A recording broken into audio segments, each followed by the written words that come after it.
In this section, we're going to look at what's called the center of mass or center of gravity.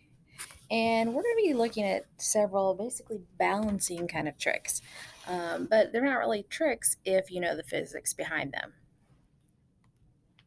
So, the center of gravity or center of mass, because gravity is based on your mass, is going to be a point on the body or on the object where all of the mass or all the weight is concentrated.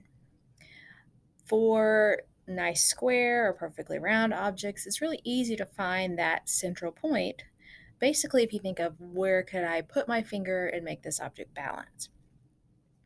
If you look at the woman, her center of mass is going to be right above where her arms are. Um, Obviously, her strength is helping hold her up, but the top part of her body and the bottom part of her body are going to be balanced over that central point. If we look at these rocks, some odd shaped rocks, so the top rock basically is going to be balancing on this one point. So if we were to draw a line straight up, we could estimate that half of the mass of the rock on one side and half of the mass of the rock on the other side are balancing on this one point. Now, sometimes it's going to actually lay outside of the object. And if you look at a hanger, that kind of tells you what we're talking about. So, a hanger, it's this wire object. The center of mass would actually be a point kind of in the middle where it wouldn't really necessarily be the object at all. Now, you could find a balancing point where you could hold the hanger and it would balance. But the mass, if it was centralized, would be in a point inside the hanger, not actually on that object. And so here's some nice symmetrical objects you could see where the center of mass would be nice and easy to find. When we do this, we're going to be looking at the center of gravity or mass for several different objects. And a lot of times they might talk about this in terms of space. Where's the center point between different planets or stars? And we're basically going to use a coordinate system. So you're going to be thinking in terms of X and Y points. If the object's just on a straight line, you would just be looking for the X. If you're looking for multiple locations like we have here, you're going to have to find an X and a Y. So here is your equation. So to find the first point, you're going to take the mass of object 1 times its X location plus the mass of object 2 times its X location and keep adding for however many objects you have, divided by adding all of the masses together. And that's going to give you the X point.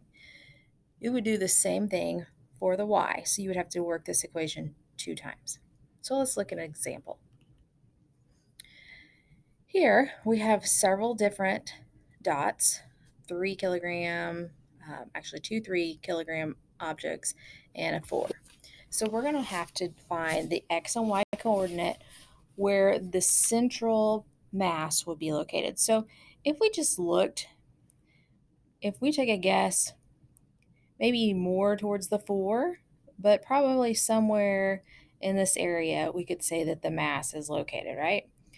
Well, let's see how good our guess might be. So for our equation, we're going to do the X first. So we're going to take the first 3 mass times its X location, so 0.5, plus the second 3 times its X location, so 3.5, plus our 4, and it's at 2, all over, we're going to add the masses together. So 3 plus 3 plus 4 gives me a total of 6. So let me use my calculator real fast.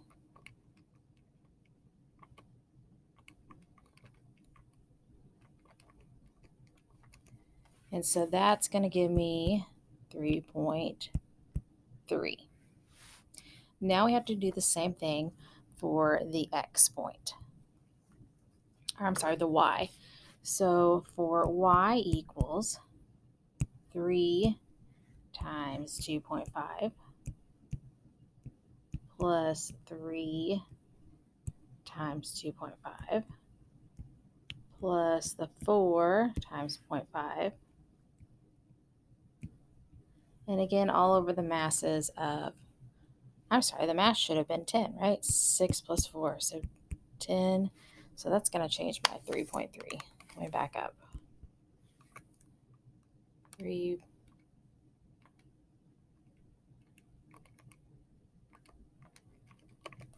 This will be 1.9. Sorry, 1.98.